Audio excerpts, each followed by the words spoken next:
My mother and daddy were living in Kirkwood, Georgia, and my daddy bought a farm in Rockdale County.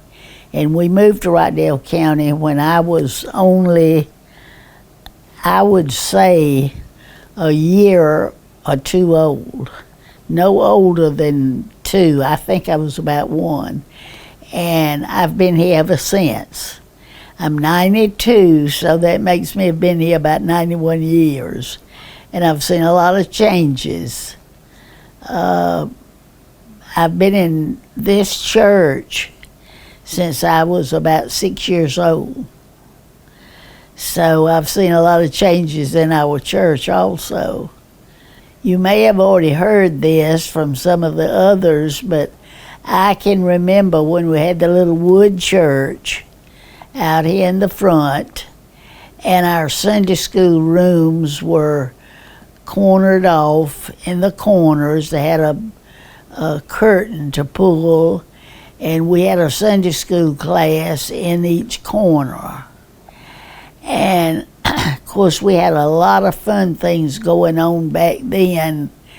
We used to have picnics, and we had a school bus. One of the gentlemen, back then, when I started to church here, I'll have to say this, my daddy was a streetcar operator in Atlanta, and he didn't get home from work until about 3 o'clock in the morning because there was no expressway, and he had to drive from Atlanta home, and it took him, he got off about 11 or 12 o'clock at night, and by the time he checked in and gave them all the money that he collected and everything, then he had to drive home, so he didn't get home until about 2 or 3 in the morning. So he was not a Christian, so he would not get up and take us to Sunday school and church. But my mother was a devout Christian, and she belonged to the Methodist Church, Union Methodist.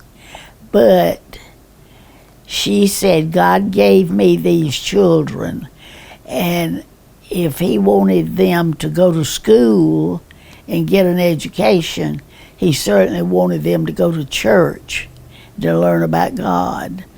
So she got up on Sunday mornings, and of course we didn't own but one pair of shoes, so she had polished those shoes on Saturday night, and if it was raining or muddy, she would take a newspaper and wrap our shoes in the newspaper until we got on the bus.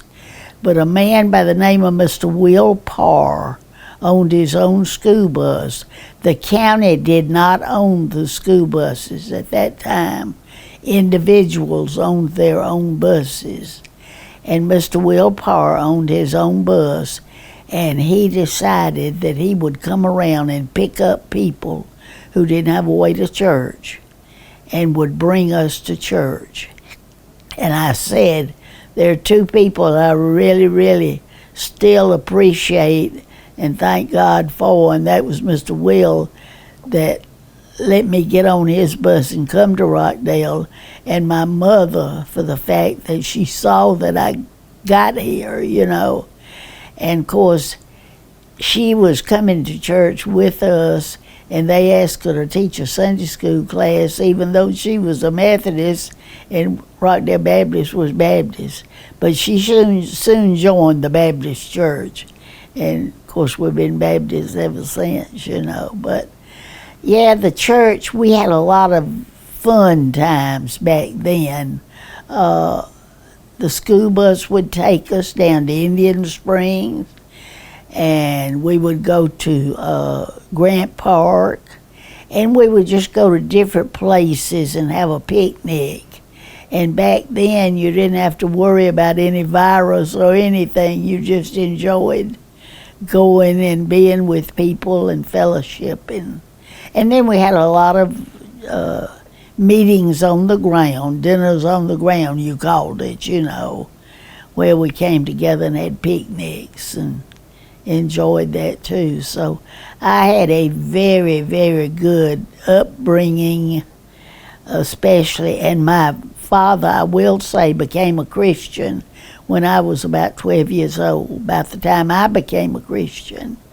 And he was baptized with his 70-something-year-old mother. She had never become a Christian, never been baptized, so she became a Christian. And they were baptized together down here in the little rock pool. And that's where I was baptized when I was 12 years old, in the little rock pool in front of the church. And the ladies would come and lay flowers around the pool, make it look very festive, you know. So we had but it was the coldest water in the world. It came from a spring. And when you got out, you were freezing to death.